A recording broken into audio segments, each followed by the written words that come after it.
Katsina State government expends over 40 million naira to enhance irrigation. Katsina State House of Assembly amends local government law. Hello viewers, a very good evening to you all. Thanks for joining us on News Tonight. I'm Musa Usman.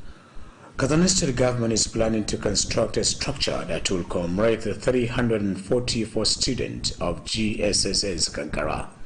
Governor Aminu Bello Masari disclosed this when he was honored with an award of excellence titled Award of the Year by the leadership of National Association of Katsina State Students.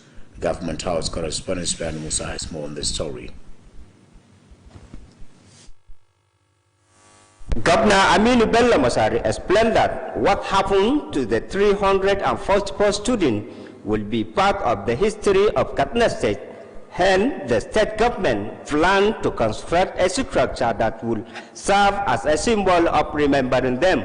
Governor Aminu Bello Masari stated that the award given to him by the officials of the association will be reminding him of the 344 students. He thanked the members of NACAS for the recognition done to him on the issue of permanent office accommodation requested by the association. Governor Aminu Bello Masari directed the officials to liaise with the head of state civil service to see how government can provide an office accommodation to the association. Earlier, the president of National Association of Katsina State Students, NACAS, Comrade Aliyu Usman, congratulated the governor over the successful release of 344 Kankara school boys. Comrade Aliyu Usman said, this was the first in the history of Nigeria that over 300 persons held in captivity were released within a short period of time without loss of life. He said this motivated the association to honor the Governor Aminu Bello Masari with the award in view of his untiring commitment in service to humanity. The NACAS president reassured that members of the association will continue to support the governor's policies and programs for more development. He also appealed to the state government to provide the association with permanent office accommodation. He also appealed to the state government to provide the association with a permanent office accommodation. That ends the reports. Katsina State government spends about 43 million naira to support irrigation activities in 34 irrigation sites across the state. The Deputy Governor Haji Mandari Akabu, who is also the Commissioner of Agriculture, stated this when he flagged off this year's irrigation farming at Kona Array irrigation site in the local government area. The Deputy Governor, represented by the Special Advisor to the State Governor on Agriculture, Dr. Abba Yakub Abdullahi, explained that the President's administration has attached special attention to agriculture to encourage food production in the state. The Deputy Governor said the ministry is currently operating a pilot scheme on cotton production in collaboration with Ahmad Bello University's area. In a remark, the Permanent Secretary, Minister of Agriculture Alhaji Suleiman Ahmed Karofi, said that the ministry has been providing input on agriculture to irrigation farmers at subsidized rates. He called on farmers to reciprocate the gesture by dedicating themselves to farming activities for food security. Earlier in a welcome address, the Director Irrigation Engineer Shamsuddin Suleiman appreciated the support of the state government to irrigation activities in the state. One of the irrigation farmers, Suleiman Idris Kalandani, applauded the state government support and called for dredging of Kona Ari Dam and expansion of the irrigation site for more food production. Katsina State House of Assembly has amended Local Government Law 2000 during its Wednesday session. It could be recalled that Governor Aminu Bello Masari forwarded the draft bill on this effect to seek for a legal backing to expand the composition functions as well as other unforeseen requirements of the local government security committees. Legislative correspondent Slema Gamakoparbai has details.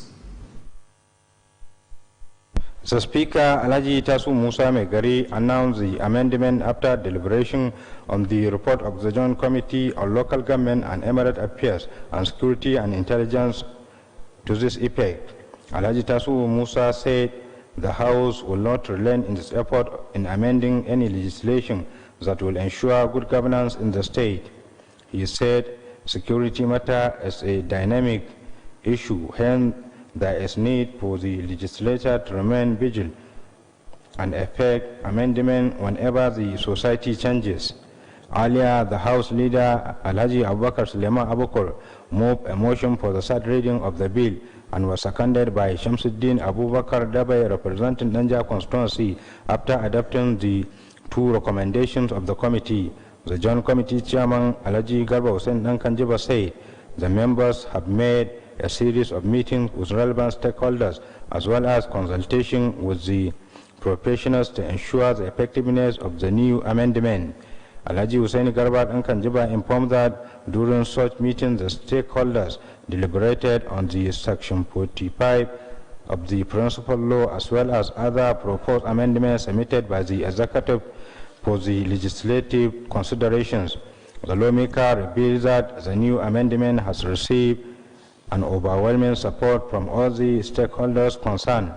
Alhaji Garba Hussein Nankanjiba expressed optimism that the new amendment will usher in more relevant people into the local government security committees as well as to evolve more power to tackle the current insecurity.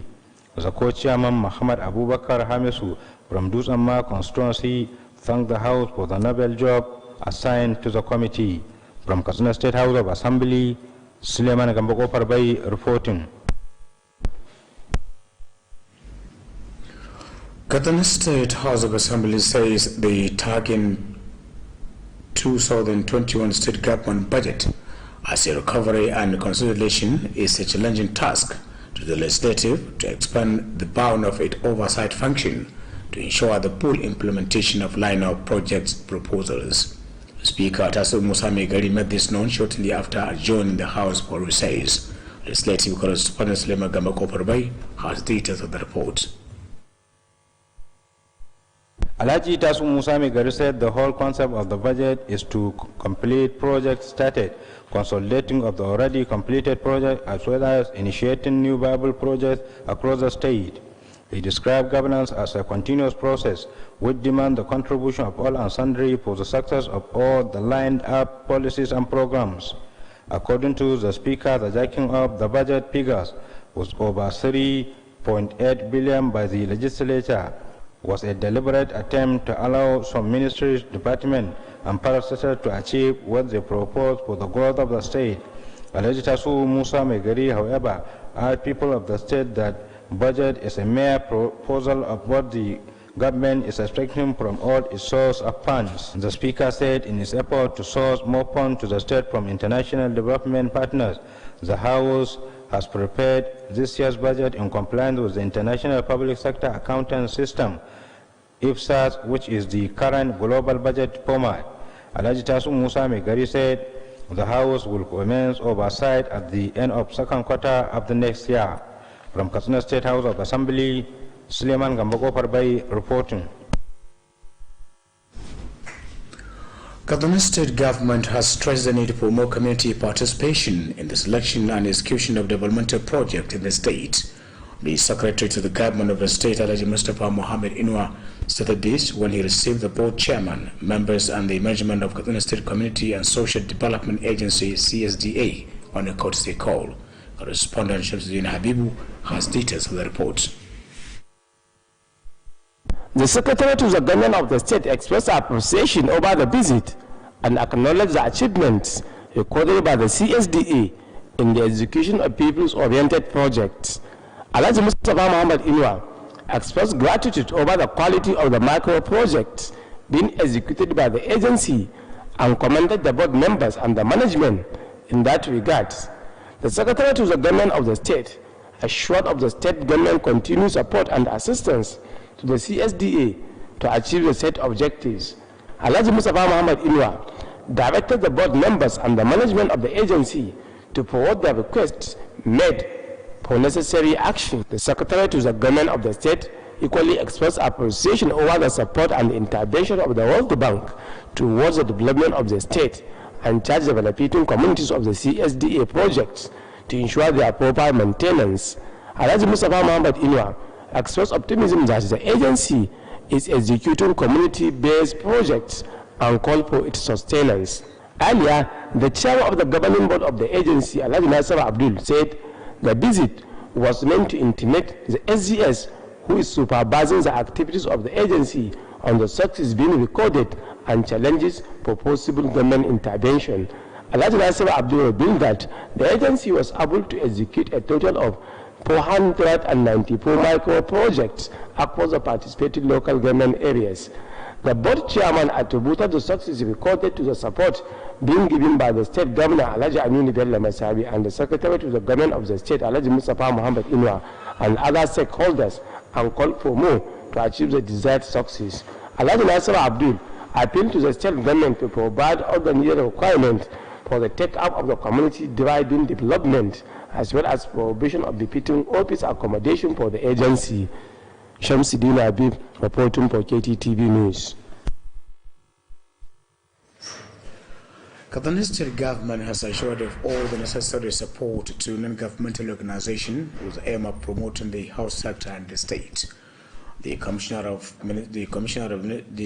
Minister of Health, Engineer Yakubu Nuhudanja, gave the assurance when he signed a memorandum of understanding between Katsina State government and the Food Hygiene Initiative of Nigeria. The Commissioner of Health, Engineer Yakubu Nuhudanja, further called on Food Hygiene Initiative of Nigeria to educate food vendors across the state on how to provide healthy food to the society. According to him, a healthy food is the first step to build a healthy community. Engineer Yakubu Nuhudanja also urged the general public to ensure environmental and body hygiene to protect themselves from getting contact with disease. Meanwhile, the Commissioner also signed another memorandum of understanding between Katsina State Government and Alliance for International Medical Action, ALIMA.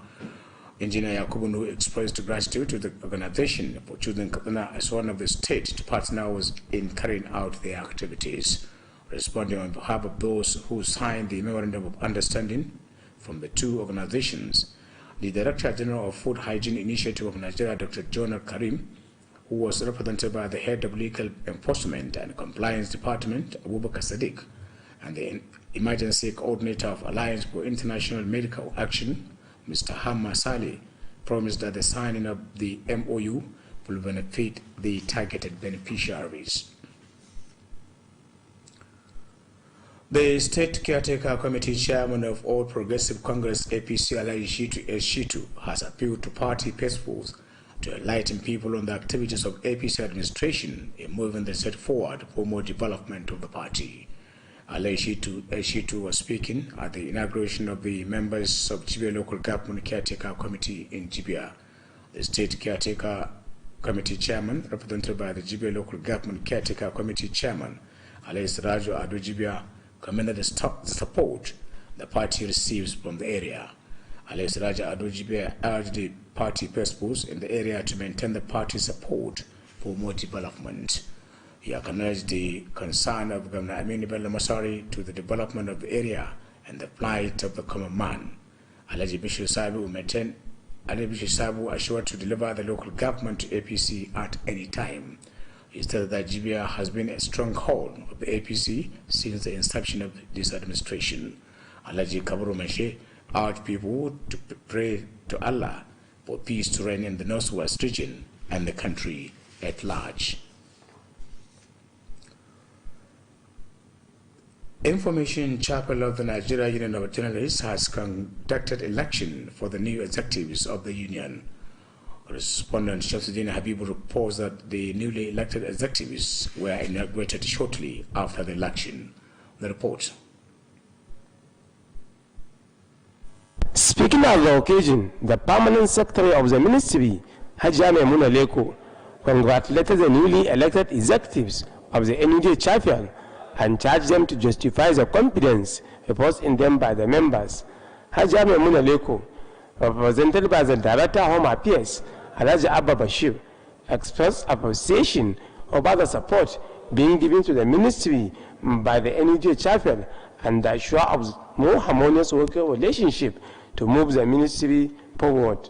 The permanent secretary called on the newly executives to devise more ways of protecting the interests of their members as well as improving their welfare. The state chairman of the NUJ, Tukur Hassan Ali, expressed appreciation about the success recorded by the outgoing executives and urged the incoming ones to emulate. Tukur Hassan Ali charged the newly executive members of the NUJ to continue working with the management of the Ministry of Information for the overall development of journalism and the state in general. Earlier, the chairman of the Electoral Committee, Malam Aminu Badawi Jikamshi, explained that all the 7 posts were contested on a force. Malam Aminu Badawi Jikamshi noted with appreciation the maturity exhibited by the newly officials and members of the union and stressed the need for more harmonious working relationship to move the union to the next level. The newly elected chairman of the union, Comrade Umar Muhammad, expressed gratitude to the members of the NUJ for the opportunity given to them and assured to justify the confidence put in them by the members. Those elected include Umar Muhammad as chairman, Kabir Galadanchi, vice chairman, Abubakar Yawa Bindawa, secretary, Salim Barau, assistant secretary, Hafiz Aliyu, financial secretary, Umar Kogo, treasurer, as well as Bashir Zayana, who was elected as the auditor of the union. Highlight of the occasion include inauguration of the newly executives by Barrister Ahmad Aliyu. Shamsuddin Habib, reporting for KTTV News. The Katsina State Police Command has paraded over 20 persons who were suspected to have committed various criminal offences. The public relations officer of the command, SP Gamba Isa, paraded the suspect during the press briefing at the command's headquarters. The suspects paraded include a notorious syndicate group of youths who specializes in car stealing and other criminal offences. According to SP Gamba Isa, the suspects have confessed to have participated in stealing 3 cars, all in Katsina metropolis. Similarly, the command has succeeded in arresting 2 suspected dealers of Indian hemp in Katsina metropolis. The suspects were arrested with over 50 grams of Indian hemp at their disposal in Shola Quarters, Katsina metropolis. This is in addition to the arrest of other suspected car theft and the receivers of stolen properties. The police public relations officer said all the suspects confessed to have committed the crime, noting that they will be taken to court for possible prosecution.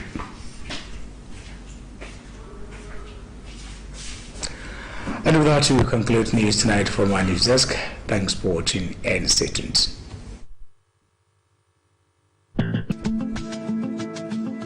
Silicon Heights International College is an ideal automated school system designed for nursery, primary and secondary school with the aim of increasing efficiency and promoting ICT image. Silicon Heights International College, Katsina, is a center of academic excellence. It offers your children a conducive atmosphere for learning. The college has highly educated and experienced teachers with modern teaching aids in order to provide a veritable e-learning platform to our youths with a vision of developing functional digital skills through computer-based tests, PC tablets. The nursery and primary sections will not be using smart boards for classes, but will be having an interactive classroom session where they will be introduced to e-learning gradually as they progress to secondary school. Each secondary school student is entitled to a tab. Receipt of admission forms into Nursery 1 to 3, Primary 1 to 3, and JSS 1 to 3 is on at the school premises, number 1 to Rakisani Stores Road, Commercial Layout, Gidan Dawa, Katsina. You can contact us at 080-3637-2567 or 090-5395-9983 or 080-3588-8483 or our website address at https:/www.siliconheight.school.ng or our email address at emailinfo@siliconheight.school.ng. Parents and guardians can register online on the above address.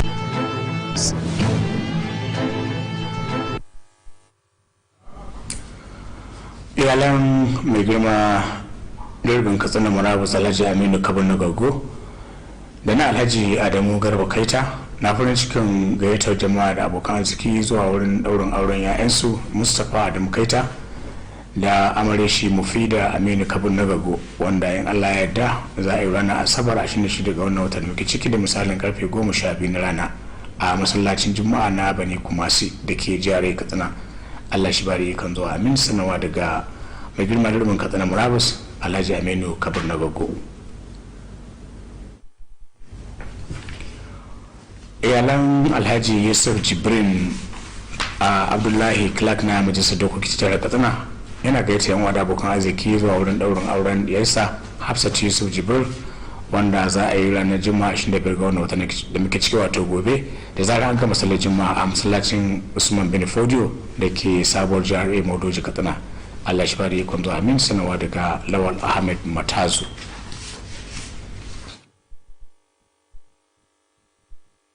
Shehu Sarki Idris na farin cikin gayyata jama'a abokan arziki zuwa wurin daurin auren 'ya'yansu Yasira Shehu Sarki Idris, Aisha Shehu Sarki Idris da kuma Khadija Shehu Sarki Idris, wanda in Allah ya da za a yi rana Asabar 26 daga wannan watan muke ciki da misalin karfe 2 na rana a gidan marigayi Sarki Idris da ke garin Dutsen ma.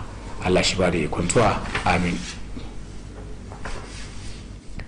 Iyalan Alhaji Sani Karofi da na farin cikin gayyatar yan uwa da abokan arziki zuwa wajen daurin auren 'ya'yan shi Ibrahim Sani wato Karofi da amareshi Khadija Muhammad Sani, wanda za a yi ranar Asabar 26 daga watan Disamba shekarar 2020 a kofar gidan Sajamani wato lantarkin Malam Mudi kofar Yandaka da misalin karfe 11:30 na safe.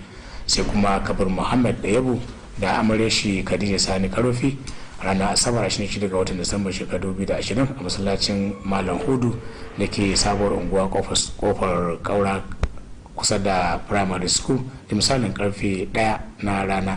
Allah shi ba da ikon zuwa. Amin. Sanawa daga Lawal Magaji. Iyalan Shu'aibu Muhammad kofar bai na gayyatar yan uwa da abokan arziki zuwa wajen daurin auren wato Yesu Maryam Shu'aibu Muhammad, wanda in Allah ya yarda za a yi ranar Asabar 26 ga wannan watan ciki da misalin karfe 11 safe a masallacin Banu Barda da ke tsallaken Ladan Wafa supermarket titin na Goggo Katsina. Allah shi ba da ikon zuwa. Amin.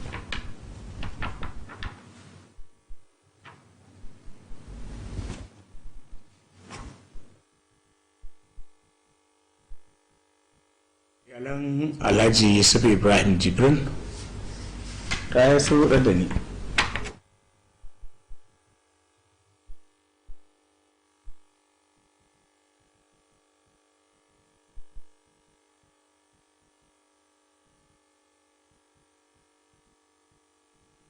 Iyalan Alhaji Yusuf Jibrin Abdullahi Clark na majalisar dokoki ta jihar Katsina yana farin cikin gayyatar yan uwa da abokan arziki zuwa wurin daurin auren diyarsa Hafsat Yusuf Jibril, wanda za a yi ranar Juma'a wato gobe kenan, da zarar an gama sallar Juma'a a masallacin Usman bin Fodio da ke sabuwar jihar Modoji Katsina.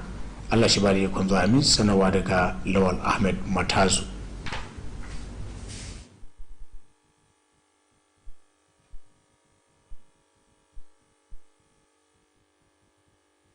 Sai kamfani na kowa ku tattaho jama'a Katsinawa. Abokin hudda mai daɗi Al-Music Ventures na Alhaji Musa Ibrahim Kyaftin da ke kasuwar Santara nan Katsina. Kwararru a harkar kayan masarufi, kayan abinci da lemukan alfarma kala-kala, shinkafa, siga, fulawa, madara ta ruwa da ta gari, spaghetti, indomie, garin rogo, biskit, ganyen shayi, sabulai na wanka da na wanki da sauran nau'in kayan abinci. Al-Music Ventures na ƙara godiya ga abokan hulɗa musamman ma'aikatan fidar gamba, ma'aikatan jiha da na ƙananan hukumomi da daidaikun al'umma. Al-Music Ventures suna karɓar takardar kuɗin sefa ko riyal ta Saudiya kai tsaye, ko kai masu transfer ta wayarka idan kai sayayyar kaya, ko ka biya ta hanyar POS, ko kai tsaye a kira 0800-33-46-84-06. Al-Music Ventures har yanzu za a same su a babban ɗakin aje kayan su wato warehouse da ke tsohuwar 'yan katako nan Katsina a titi mai zuwa Koron Dorowa idan ka fito daga gidan bandan Tunkura sabon unguwar nan. Silicon Heights International College makaranta ce da ta dace da fasahar zamani domin tsarin ilimi matakan naziri, firamare da kuma sakandare. Silicon Heights International College cibiya ce ta ingantaccen ilimi, tana samar da kyakkyawan yanayi na koyo da koyarwa, na da ƙwararrun malamai da kuma kayan koyarwa na zamani domin koyar da yara karatu ta hanyar na'ura mai ƙwaƙwalwa wato kwamfuta, ta yadda za su zama gagarabadau a wannan fanni. Sashen naziri da firamare ba za su rika amfani da allunan na zamani smart boards ba, sai dai za su rika samun horo ne da na'ura mai ƙwaƙwalwa har sai sun shiga sakandare. Kowane ɗalibin sakandare za a bashi na'ura mai ƙwaƙwalwa ta hannu wato tab. Akwai kuma ɗakin gwaje-gwaje domin samun ingantaccen ilimin kimiyya. Ana sayar da fom na shiga matakan aji 1 zuwa 3 na naziri da aji 1 zuwa 3 na firamare da kuma aji 1 zuwa 3 na karamar sakandare a harabar makarantar da ke lamba 1 titin Turaki Sani Stores Commercial Layout, gidan Dawa, Katsina. Ku kawo 'ya'yanku Silicon Heights International College domin samun ingantaccen ilimi. A tuntuɓe mu a waɗannan lambobi. 0803-36-37-2567 ko 0905-395-9983 ko 0800-3588-8483 ko kuma adireshinmu na yanar gizo kamar haka: https://www.siliconhide.school.ng ko kuma adireshinmu na email at email.info@siliconhide.school.ng. Iyaye masu bukatar yin rijista, kuna iya rijista a shafin yanar gizo a adireshin da muka bayar.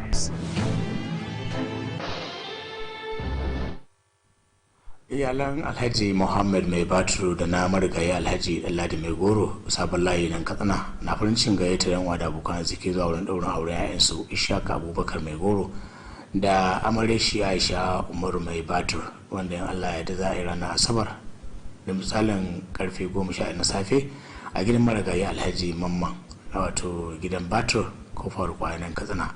Allah shi ba da ikon halatta, amin.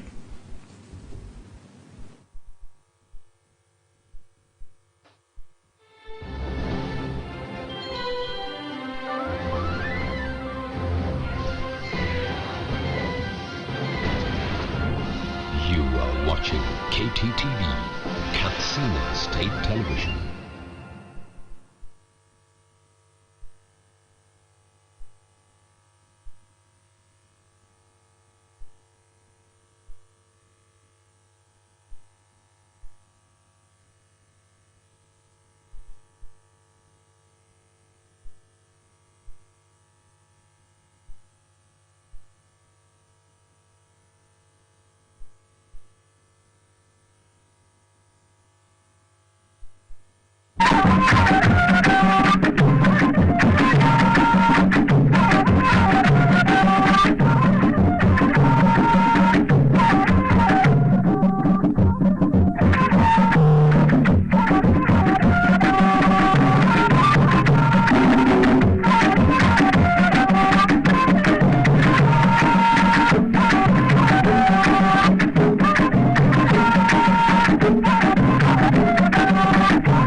labaran na daren yau, gwamnatin jihar Katsina ta kashe sama da naira miliyan 40 domin inganta noman rani.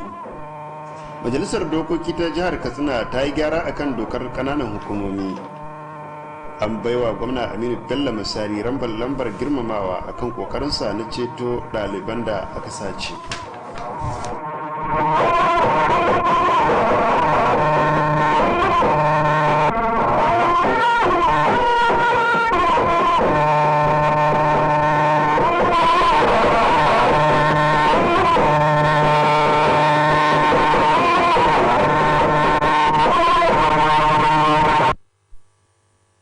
Masu kallon gidan talabijin na jihar Katsina, assalamu alaikum, barkamu da dare, ga kuma fassarar labaran wanda ni Dahiru Abba zan karanto.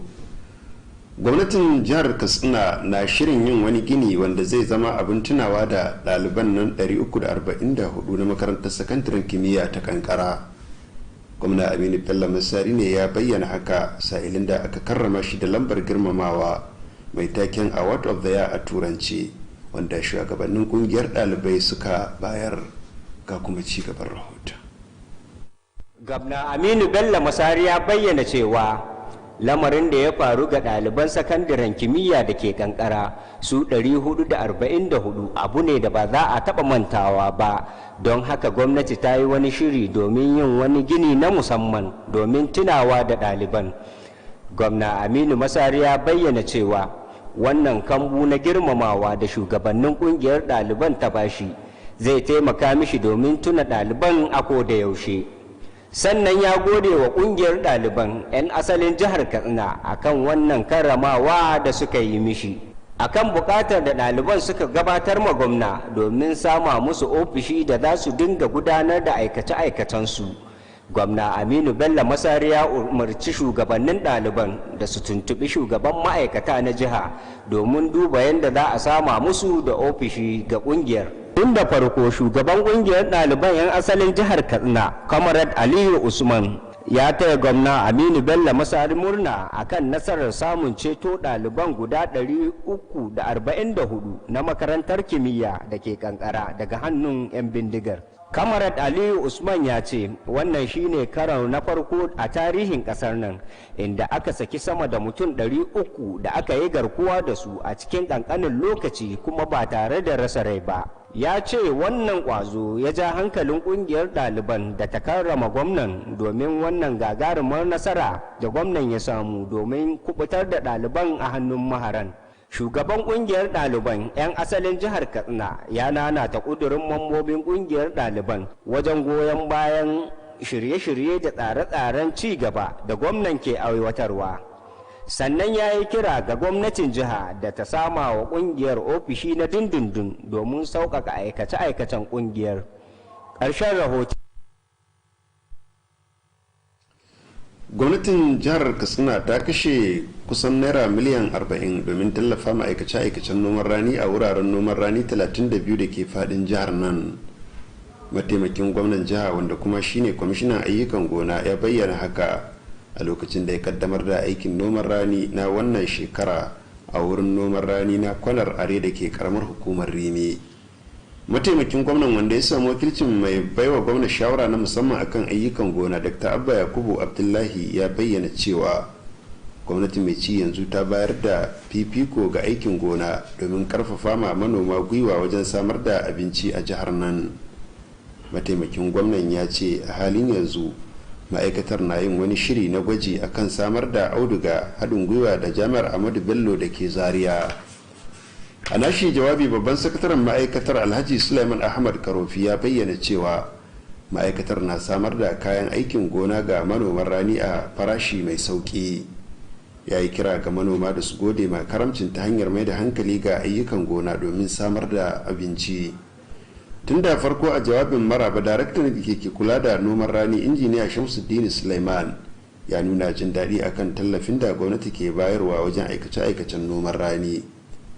Daya daga cikin manoman ranin Suleiman Idris Kadandani ya yi ba ma gwamnatin jiha akan goyon bayan da take ba su, sannan ya kira da a yashe dam ɗin kwanar are da kuma faɗaɗa shi wurin noman rani domin samar da abinci.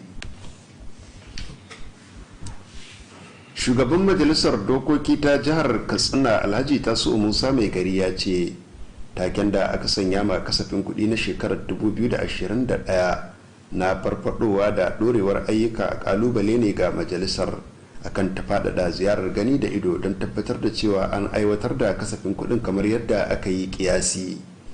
Shugaban majalisar ya bayyana haka jim kaɗan bayan da aka rufe majalisar zuwa hutu. Wakilinmu a majalisar dokoki Suleiman Gamba Kofar bayyana ɗauke da cikakken rahoto. Shugaban majalisar Alhaji Tasu Musa Mai Gari ya bayyana gyaran fuskar da aka yi bayan an tattauna akan rahoton kwamitin haɗin gwiwa na ƙananan hukumomi da kuma tsaro na majalisar. Alhaji Tasu Musa Mai Gari ya ce majalisar ba za ta yi ƙasa a gwiwa ba wajen yin gyaran fuska akan dukkan wata doka da za ta tabbatar da shugabanci na gari a jihar nan. Ya ce tsaro wani abu ne da yake canzawa, don haka akwai buƙatar 'yan majalisar su kasance masu taka tsantsan gami da yin gyaran fuska a dukkan lokacin da al'umma ta canza. Tun da farko shugaban masu rinjaye na majalisar Alhaji Abubakar Suleiman Abukur ya gabatar da ƙudurin karatu na uku ga tayin dokar, inda dan majalisa mai wakiltar karamar hukumar Danja Alhaji Shamsuddin Abubakar Dabai ya mara masa baya bayan amincewa da shawarwari guda biyu da kwamitin ya gabatar. Shugaban kwamitin haɗin gwiwar Alhaji Garba Hussein Dan Kanjiba ya ce mambobin kwamitin sun yi tarurruka da masu ruwa da tsaki gami da tuntuɓar kwararru domin tabbatar da cewa an yi gyaran fuskar yadda ya dace. Alhaji Garba Hussein ya bayyana cewa a lokacin waɗannan tarurruka masu ruwa da tsaki sun tattauna akan sashe na 45 na ainihin dokar gami da gabatar da gyaran fuskar da sashen zartaswa ya bijiro da shi domin ganin cewa an kula da shi yadda ya kamata.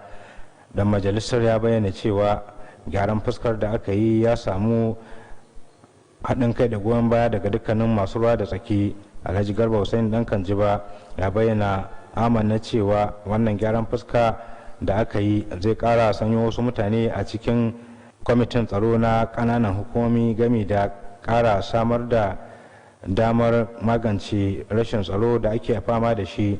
A nasa jawabin shugaban kwamitin tsaro na majalisar Alhaji Abubakar Hamis daga mazaɓar Dutsen ma ya gode wa majalisar dangane da ba su damar gudanar da wannan muhimmin aiki. Daga majalisar dokoki ta jihar Katsina, Suleiman Gamba Kofar Bai dauke da rahoton. Majalisar dokoki ta jihar Katsina ta yi gyaran fuska akan dokar kananan hukumomi ta shekarar 2000 a zamanta na ranar Laraba.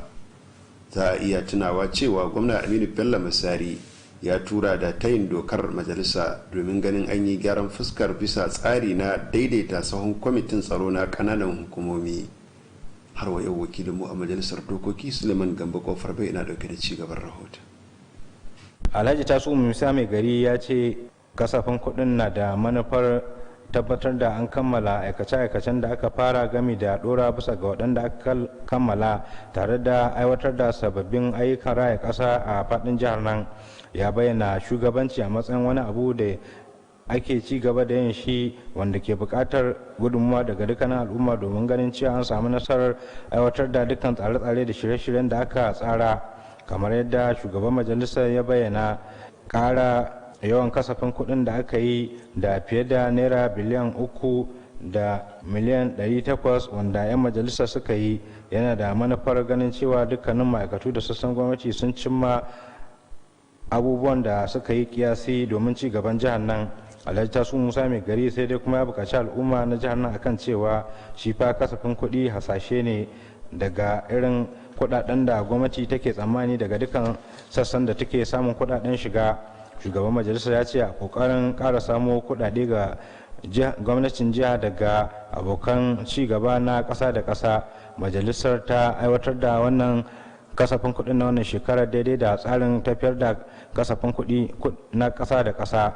Alhaji Tasu Musa Mai Gari ya ce majalisar za ta ci gaba da gudanar da ziyarar duba aiki a zango na biyu na shekara mai zuwa. Ƙarshen rahoton kenan. Suleiman Gamba Kofar Bai daga majalisar dokoki ta jihar Katsina. Gwamnatin jihar Katsina ta jaddada bukatar da ke akwai na karin shigar al'umma a wajen zaɓe da kuma aiwatar da ayyukan ci gaba a jiha. Sakataren gwamnatin jiha Alhaji Mustapha Muhammad Inuwa ne ya bayyana haka sa'ilin da ya karbi mambobi da shugabannin hukumar ci gaban al'umma CSDA a lokacin da suka kai masa ziyara. Wakilinmu Shamsuddin Habib na dauke da karashin rahoto. Sakataren gwamnati ne jin daɗi bisa ga wannan ziyara da jami'ai wannan hukuma suka kawo shi, inda ya ba da irin nasarori da wannan hukuma ta CSDP ta samu wajen gudanar da ayyukan ci gaba da dama na raya ƙasa ga al'umma. Alhaji Mustapha Muhammad Inuwa ya yi godiya bisa ga irin ayyuka masu nagarta da wannan hukuma take aiwatarwa a faɗin ƙananan komai suke amfana da wannan shiri na wannan hukuma, in diba ƙoƙarin jami'an na gudanarwa game da jami'an wannan hukuma a wannan ɓangare. Sakataren gwamnatin ya ba da tabbacin gwamnatin jihar Katsina na ba da dukkanin goyon baya da tallafi ga wannan hukuma domin cimma nasara na gudanar da ayyukanta. Alhaji Mustapha Muhammad Inuwa ya umarci shugabannin wannan hukuma da su gabatar da dukkanin bukatu da suka kawo a rubuce domin ɗaukar matakin da ya kamata domin ci gaba wannan hukuma da jihar Katsina baki ɗaya. Sakataren gwamnatin ya nuna gamsuwa bisa ga irin goyon baya tallafin da jihar Katsina take samu daga babban banki na duniya, inda ya kira ga al'ummomi suke amfana da wannan ayyuka na wannan hukuma ta raya karkara da ci gaban al'umma da su kyakkyawan amfani da wannan ayyuka da suka samu domin inganta rayuwarsu. Alhaji Mustapha Muhammad Inuwa ya nuna gamsuwa bisa ga irin ayyuka na wannan hukuma da ke aiwatarwa da ya bayyana cewa sun yi daidai da irin bukatu na al'ummomin da ake aiwatar ma wannan ayyuka, inda ya kira garin su da su dore da haka. Tun da farko shugaban kwamitin gudanarwa na wannan hukuma ta CSG Alhaji Nasiru Abdul ya bayyana cewa wannan ziyara da manufar faɗa ma sakataren gwamnatin wanda shine mai duba ayyukan wannan hukuma yan nasarori da wannan hukuma ta samu da kuma yin kalubale da ke fuskanta domin gwamnati ta kawo masu ɗauki. Alhaji Nasiru Abdul ya bayyana cewa wannan hukuma ta CSG ta samu nasara wajen aiwatar da ayyukan ci gaba da dama da yawan sai ka 494 wanda a da ake cikin zuwa ɗaukacin ƙananan hukumomi da suke amfana da wannan shiri na wannan hukuma. Shugaban kwamitin gudanarwa ya danganta nasarori da wannan hukuma ta samu da yawan goyon baya da haɗin kan da suke samu daga gwamnatin jihar Katsina, musamman gwamna Aminu Bello Masawa da kuma sakataren gwamnatin jihar Katsina da sauran masu ba da tsaki, inda suka yara ƙara tallafi ga wannan hukuma domin kwalliya ta biya kuɗin sabulu. Alhaji Nasiru Abdul ya roƙo gwamnatin jihar Katsina da ta duba yiwu samar da dukkanin abubuwan da ake kuɗaɗen da ake bukata domin samun nasara na fara gudanar da wani shiri wanda babban banki ya ƙara wa'adi na ayyukan wannan hukuma a nan jihar Katsina, tare da samun masu da wajen gudanar da aiki na musamman ko kuma wani ofishi na musamman da za su ci gaba da gudanar da ayyukan su domin samun nasara. Karshen rahoton kiran Shamsu Dina biyu. Gwamnatin jihar Katsina ta bayar da tabbacin bayar da goyon baya da ya dace ga kungiyoyin da ba na gwamnati ba da ke da rajin inganta bangaren lafiya a jihar nan. Kwamishinan lafiya injiniya Yakubu Nuhu Danja ya bayar da wannan tabbaci a lokacin da ya sanya hannu akan wata yarjejeniya tsakanin gwamnatin jihar Katsina da wata kungiya da ke da rajin ingancin abinci mai suna Food Hygiene Initiative of Nigeria a turance. Kwamishinan lafiyar injiniya Yakubu Nuhu Danja ya yi kira ga kungiyar da ta ilmantar da masu sayar da abinci a jihar nan akan yadda za su samar da lafiyayyen abinci ga al'umma. Kamar yadda ya bayyana, lafiyayyen abinci shine mataki na farko wajen gina al'umma. Injiniya Yakubu Nuhu Danja ya kuma yi kira ga al'umma da su tabbatar da tsaftar jiki da ta muhalli domin kare kansu daga kamuwa da cututtuka. A wani labarin kuma, kwamishinan ya kuma sanya hannu a wata yarjejeniyar tsakanin gwamnatin jihar Katsina da wata kungiya mai suna Alliance for International Medical Action a turance. Injiniya Yakubu Nuhu Danja ya bayyana godiya ga kungiyar akan zaben jihar Katsina a matsayin wadda za ta hada hannu da ita wajen gudanar da aikace-aikacenta. Da yake mai da jawabi a madadin kungiyoyin da aka sanya hannun, babban daraktan kungiyar da ke da rajin ingancin abinci Dr. Jonal Karim, wanda ya samu wakilcin shugaban sashen da ke kula da harkokin shari'a Abubakar Sadiq da kuma jami'in kungiyar Alliance for International Medical Action Mr. Hamma Sale, sun yi alkawarin cewa sanya mai yarjejeniyar hannu zai dore domin amfanin waɗanda aka yarjejeniyar domin su. Shugaban kwamitin riko na jam'iyyar APC na jihar Alhaji Shitu Sha'ibu Shitu ya yi roƙo ga masu biyayya ga jam'iyyar da su wayar da kan jama'a akan aikace-aikacen gwamnatin jam'iyyar APC wajen ciyar da ƙasar nan zuwa gaba domin ƙarin ci gaban jam'iyyar. Alhaji Shitu Shitu na jawabi ne a lokacin kaddamar da mambobin kwamitin riko na karamar hukumar Jibiya. Shugaban kwamitin riko na jiha, wanda ya samu wakilcin shugaban kwamitin riko na karamar hukumar Jibiya Alhaji Suraja Ado Jibiya, ya yaba da goyon bayan da jam'iyyar ke samu daga yankin. Alhaji Suraja Ado Jibiya ya yi kira ga masu biyayya ga jam'iyyar da ke yankin da su ci gaba da bayar da goyon baya ga jam'iyyar domin ƙarin ci gaba. Ya yaba da kulawar gwamna Aminu Bello Masari akan ci gaban yankin da kuma bukatun al'umma. Alhaji Bishir Sabi'u Maitan ya bayar da tabbacin cewa jam'iyyar APC za ta rika cin zaɓe a Jibiya. Ya kuma bayyana cewa karamar hukumar ta zama wani ginshiki mai karfi ga jam'iyyar APC tun fara mulkin jam'iyyar ta APC. Alhaji Kabir Manshe ya yi kira ga jama'a da su yi addu'ar dorewar zaman lahiya a shiyar arewa maso yamma da ma ƙasa baki ɗaya. Ƙungiyar 'yan jarida ta ƙasa reshen ma'aikatar yada labarai ta gudanar da zaben sabbin shugabannin ƙungiyar. Wakilin mu Shamsuddin Habib ya ba mu rahoton cewa sabbin shugabannin an kaddamar da su ne jim kaɗan bayan an kammala zaben. Ga kuma rahoton da ya haɗa mana. Da take jawabi a lokacin wannan tawo, babbar sakatariya ta ma'aikatar labaran Hajiya Maimuna Leko ta taya sabbin shugabannin murna bisa ga wannan zaɓe da aka musu jagoranci ragama ƙungiyar ta 'yan jarida ta reshen ma'aikatar ta yaɗa labaru, inda ta yi kira ga shugabannin da su zage damci akan wannan aiki da aka ɗora musu domin ba mara kunya. Hajji Nuna Leko, wanda ba daraktan da ke kula da harkokin cikin gida na wannan ma'aikata Alhaji Abba Bashir ya wakilta, ta nuna gamsuwa bisa ga irin goyon ba da kuma halin da'a da shugabannin wannan kungiya suke nuna musamman wajen ci gaban ma'aikatar, inda ta ba da tabbacin yin aiki kafaɗa da sababbin shugabannin da aka zaɓa domin ci da ma'aikatai da kuma haka jarida a gaba. Babbar sakatare ta yi kira ga sababbin shugabannin da su gano hanyoyin inganta rayuwa na membobin wannan kungiya tare da kawo martabarsu a kodayaushe domin ci gaban aikin jarida a faɗin jihar Katsina. Shi ma shugaban kungiyar 'yan jarida na jihar Katsina kuma Tukur Hassan Dan Ali ya nuna gamsuwa bisa ga irin nasarori da kungiyar ta 'yan jarida reshen ma'aikatar yaɗa labaru ta samu musamman shugabannin wanda suka gabata, inda ya kira ga shugabannin masu jira da su koyi da shugabannin da suka gabata domin samun gagarumin nasara. Kamar Tukur Hassan Dan Ali ya kira ga sababbin shugabannin da aka zaɓa da suka yin aiki kafaɗa da shugabanni da kuma jami'an ma'aikatar ta yaɗa labaru domin ci gaba harkokin aikin jarida jama'a jihar Katsina baki daya. Tun da farkon shugaban kwamitin gudanar da harkokin wannan zaɓe Malam Aminu Badarji Kamshi ya bayyana cewa dukkanin mukaman guda 7 da aka samu nasara sun fito ne ba tare da hamayya ba. Malam Aminu Badarji Kamshi ya nuna gamsuwa bisa ga yawan halin da'a da shugabannin suka nuna a lokacin wannan zaɓe da kuma mambobin wannan kungiya, inda zai da buƙatar da ke akwai na ƙara haɗin gwiwa tsakanin 'ya'yan wannan kungiya domin a ɗaukaka darajar kungiyar a gaba. Shi ma sababbin zaɓaɓɓen shugaba na wannan kungiya ta 'yan jarida reshen ma'aikatar yaɗa labaru kamar Umar Muhammad ya ba da gode ma 'ya'yan wannan kungiya bisa ga wannan dama da suka ba su jagoranci wannan kungiya, inda ya sha alwashin yin aiki tukuru domin ci gaban kungiyar.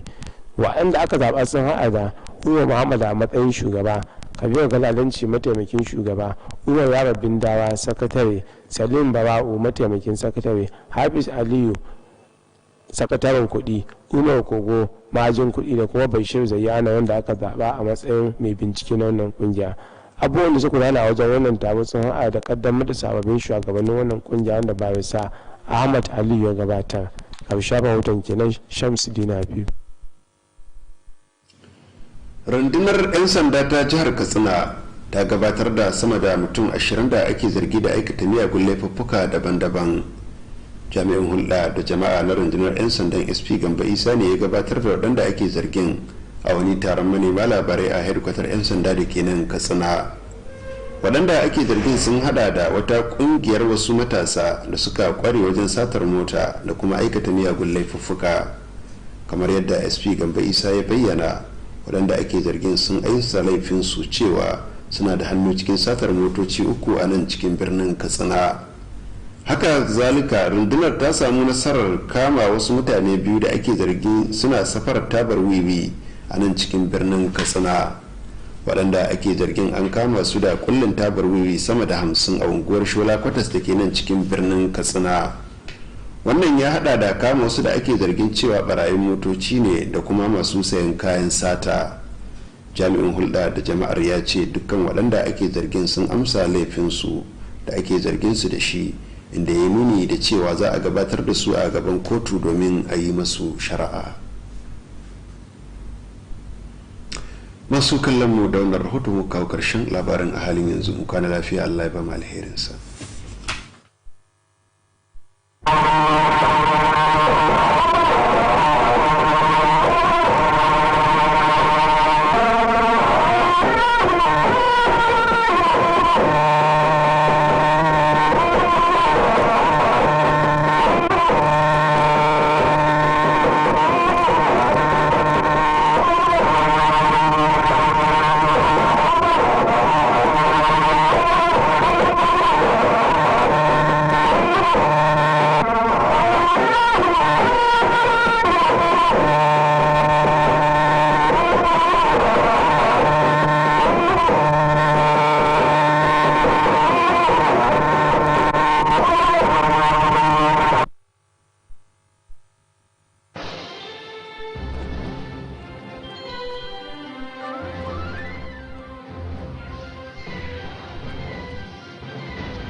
Watching KTTV, Katsina State Television.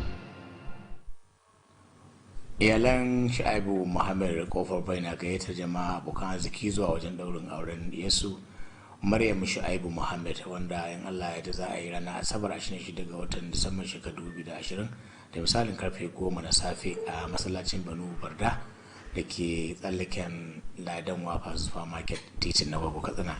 Allah shi ba da ikon zuwa, amin.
Can waje ka tashar insha Allah ba a rasa mota har can ba.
fa direban bai da tsayi ban yarda da tukin gunduwa. Ai dai a tasha muke yau kamo dai ba a rasa motar dogo ba.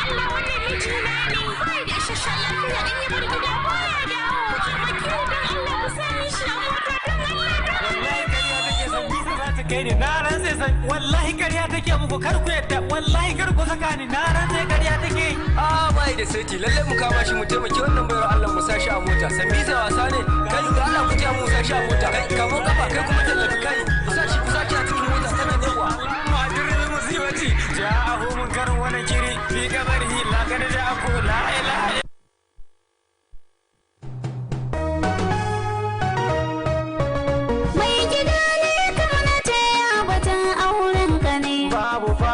kin gama gobe kaya za a kai.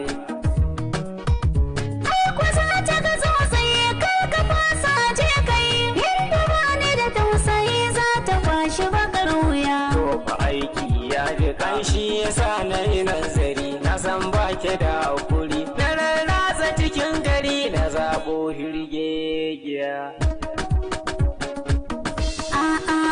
Har guda nawa za ka yi. Yanda annabi ya faɗa. Gashi ku kuma ba ku fatan a yi muku kishi.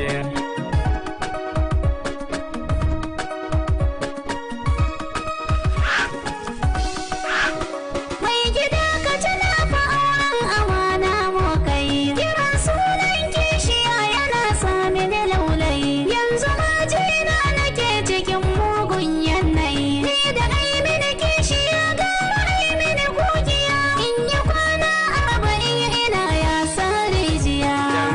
Ke ce agogo sarkin aiki ashe.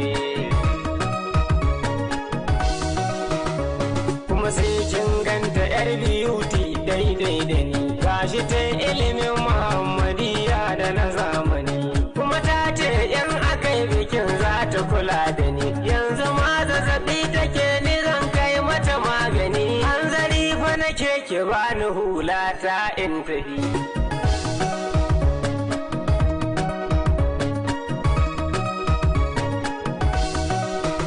Mai gida wallahi godiya za ta ci mai gari. Ni da kaina za na rusa bakin ayyiriri. Za ka sa ayi gobara ba shiri a tsakar gari. Sai mu nemi ruwa mu yayyafa mata mata uziri.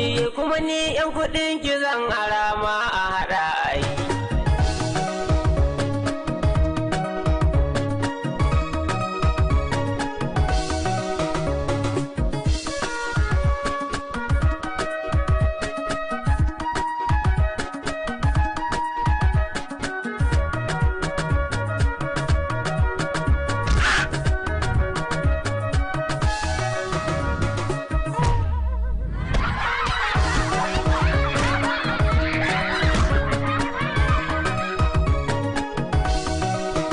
Mai gida wai na ka zama ka ko ban maka ba. Aikin ɗauke.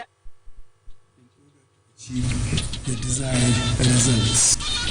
Nigerians enjoined to keep faith with President's administration as it steers the country to a more purposeful direction.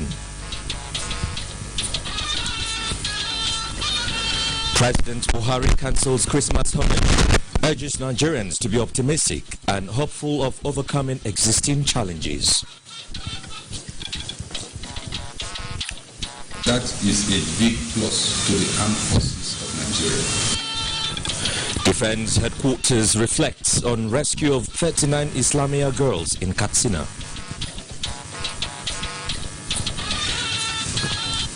Hello, compliments of the season, and welcome to the news at 9 on the network service of the NTA.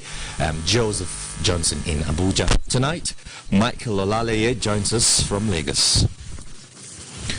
We begin with security matters. Nigerians have once again been enjoined to keep faith with the present administration as it steers the country to a more purposeful direction. President Muhammadu Buhari made the plea while virtually inducting newly acquired and reactivated platforms for the Nigerian Air Force in Kaduna. He said efforts have been intensified towards ensuring that every sector of the nation's economy experiences the change earlier promised. State House correspondent